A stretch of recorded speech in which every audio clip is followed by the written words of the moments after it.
今日呢，就想講一個交通意外，咁我呢個標題呢，好似好誇張啊！馬路殺手非法改裝，睇兩睇，喂個小巴佬啫喎，又冇咁誇張啊！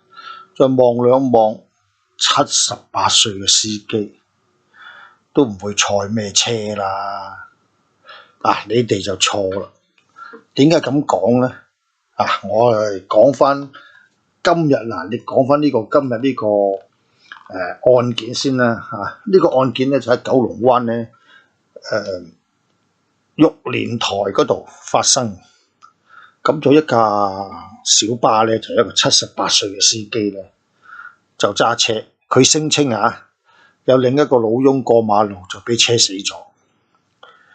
咁講起上嚟就好似對方唔啱啦，但我哋諗一諗，如果你個小巴唔係揸咁快，有冇機會停車呢？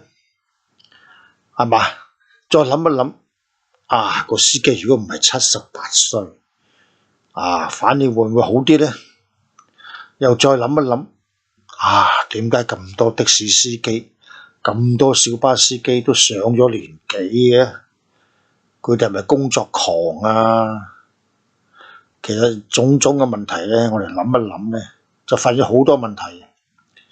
首先高速嘅問題啦，一紅色小巴就斷人收錢啊嘛，斷過自己收錢啊嘛，個體戶啊嘛，所以變咗佢哋揸得好快。標題就馬路殺手。其實交通意外呢，又經常發生嘅。咁點解叫馬路殺手呢？好似係好嚇人咁呢？其實唔係啊。我哋睇一睇，或者我哋回想一下，可能好多朋友都唔為意。大約80年代嗰陣時呢，好多貨車呢，前面嘅泵把呢都係鐵皮嚟嘅。咁佢哋改裝啲槽鐵泵把落去，夠硬淨啊嘛，夠撞冇咁傷啊嘛。因為以前觀塘工廠區嗰邊呢，好多運輸呢都係車貼車咁樣嘅，變咗佢哋嘅輕微碰撞呢，就經常都發生啦，經常拗撬啦。咁裝咗個硬泵把落去呢，就好似冇乜嘢咁。咁呢樣嘢呢，近期嘅貨車呢，就好似已經係絕咗跡噶啦，冇改呢樣嘢。但係好奇怪喎，紅色小巴、綠色專線小巴，個個都有裝噶喎。仲奇怪就係每年都要驗車嘅喎，又每年都通過嘅喎。咁根據運輸署嗰個改裝嘅定義呢，除非你攞到廠嘅證明，意思即係話嗰條泵把呢就驗過嘅，有廠孭鑊就話 OK 嘅。如果唔係你裝上去呢，一定係犯法。即使條泵把係原廠或者係有廠證明都好啦。如果唔係原廠安裝，你自己安裝落去呢，都要個別驗車嘅喎。咁我哋諗一諗，香港嘅運輸署係咪好混亂啊？幾千架小巴，條條裝咗防撞泵把去，即係加強嗰啲啦，冇理由唔知係嘛？每年驗車主任冇理由唔知係嘛？咁我想講啲咩呢？就因為佢哋裝咗條泵把。之前講過啦，輕微碰撞呢就冇乜嘢嘅，咁導致佢哋有樣嘢就係鼓勵佢哋高速駕駛，因為碰落去呢唔係好傷啊嘛。咁係咪教唆呢？運輸署有冇責任呢？咁我哋又諗一諗，其實泵把有咩作用呢？泵把呢，而家有啲貨車呢，直頭係膠嚟嘅添。咁膠咪好易爛？冇錯，膠真係好易爛。咁啲鐵皮嚟嘅，其實個泵把嘅原意係乜嘢呢？即係等於你一張床褥，你個人呢跳到張床褥度呢，佢就會窩咗落去啦。咁佢射緊啲力咁樣嘅，咁有少少反彈啦，但係呢個就好輕微嘅。咁作用係咩呢？作用就射緊啲力。架車唔係好傷？係冇錯，架車一定係傷。撞落去呢架車頭一定係 lift，但係我哋諗一諗，如果個車好硬淨，即係好似地下冇咗個梳化，冇咗個床褥，一撞落去打到內傷死人啊！咁呢個係咪非法改裝啊？啊！原廠咁多工程師諗嗰條所謂防撞欄，唔通冇嗰班小巴佬咁叻？嗰班小巴佬諗嘅嘢仲叻過佢？運輸處驗車主任有冇問題啊？人工又高如果你一般市民你改裝架車，尤其是嗰啲咩條胎又改闊啲死嘅喉又嘈啲除非你原裝，不條胎改闊啲都唔得噶啦，要加個沙板咁樣嘅，嗰啲捉得好犀利嘅，又話要見報，又話成嘅，就算車裏邊咧裝條防滾桿咧，英文叫 anti-roll bar， 就高速嗰時咧等佢要定啲咁啦。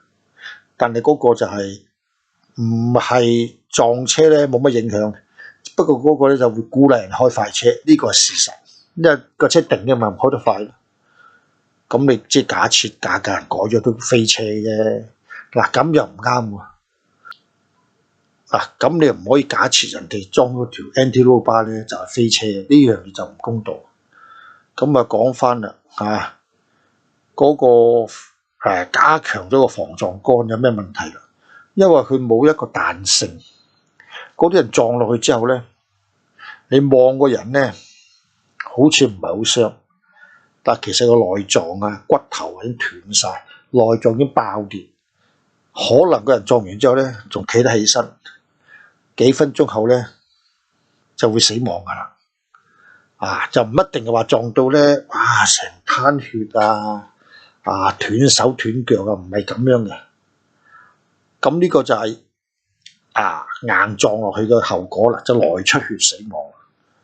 咁點解政府又唔理嘅咧我都講過啦，高峰嗰時大約80年啦，到而家都40幾年啦。我驟眼望咧，好似冇一個貨車改裝。咁我唔知係咪捉得犀利定係點咁又睇一睇啦，保險公司點解又唔出聲嘅？保險公司不過咁可能呢個可能啫，可能我哋bumper咧就俾工程師驗證過 OK 嘅，但係如果你驗證過 OK 嘅，咁即係廠有問題咯，廠之前嗰條就冇料到咯，一撞就爛咯，咁邊個啱咧？我就唔識啦，因為我識我就做高官啦。但係我講頭先嘅問題，當你前後都改咗防撞硬嘅槽鐵之外咧，係有鼓勵人賽車嘅感覺，或者咁講，鼓勵人開快車。呢個問題咧，就路過啲人咧，可以講聲要枉死啦。如果係用翻原廠嘅防撞桿咧，個車凹咗落去咧，可能冇咁傷。呢個可能嘅，呢個係一個數據，係一個感覺嘅啫。同埋頭先諗一諗，個司機78歲咯，政府仲俾個商用牌佢，有冇驗過身又或者我哋諗一諗，年青人去咗邊冇人揸小巴嘅，78歲嘅人仲要揸住架車，為咗生活而揸住架車，係咪好可悲係咪但係我哋喺咁繁榮嘅香港，一個咁年紀咁大嘅人，揸住架商用車輛，先唔好講佢話佢自己揸車躁唔躁呢個問題啦，佢自己嘅身體都有啲問題啦。政府發牌又冇一個標準今日就撞死咗個老翁啫，聽日又點呢？後日又點呢？我哋就唔希望話成日見到啲咁嘅新聞啊。當然啦，全世界都冇人杜絕到個交通意外嘅，交通意外就冇人可以杜絕嘅。但係非法改裝係咪可以嚴肅去處理呢？幾千架小巴，家家都唔係原裝泵牌咁有冇問題呢？定係我又唔相信有人收錢啊？因為大公司新車就話收咗錢俾你驗車合格啫，咁啲舊車呢？個體戶呢？咁如果你話可能呢個可能改咗例，我唔知。咁就要向運輸署官員道歉咯。如果真係改咗例，小巴係可以咁改裝嘅，咁只係講聲道歉，我唔知咯。但係如果唔係呢，希望各位過馬路呢，見到有改裝過嘅小巴嘅朋友，不間佢都改裝噶啦，小心啲啦。今次撞到人啫，如果下次佢撞到架車同車之間撞，如果佢冇一個緩衝嘅問題呢，一樣好傷，一樣係草菅人命啦。用草菅人命嚟形容都唔會錯噶啦，因為你預知嘅後果，你都繼續用啊嘛，並不代表話你唔知嘅後果啊嘛。其實好多個案都係噶，車同車之間撞，有時我哋見啲私家車兩架撞埋一齊，兩架都扁晒噶喎，但係人就冇咩事噶喎，咁咪因為佢有緩衝咧，吸咗陣力噶嘛。咁如果你同我啲小巴撞，個小巴望佢唔係好傷，但係人就好傷啊。咁希望政府做啲嘢啦。不過我唔係針對小巴，我個人亦都唔係重視小巴，我唔係針對佢，我只係覺得一樣嘢咧，安全。只係覺得樣嘢安全，同埋都係頭先個說話啦。大家過馬路見到小巴飛過嚟嘅，避一避啦。好啦，咁傷感嘅嘢唔好講啦。多謝你哋。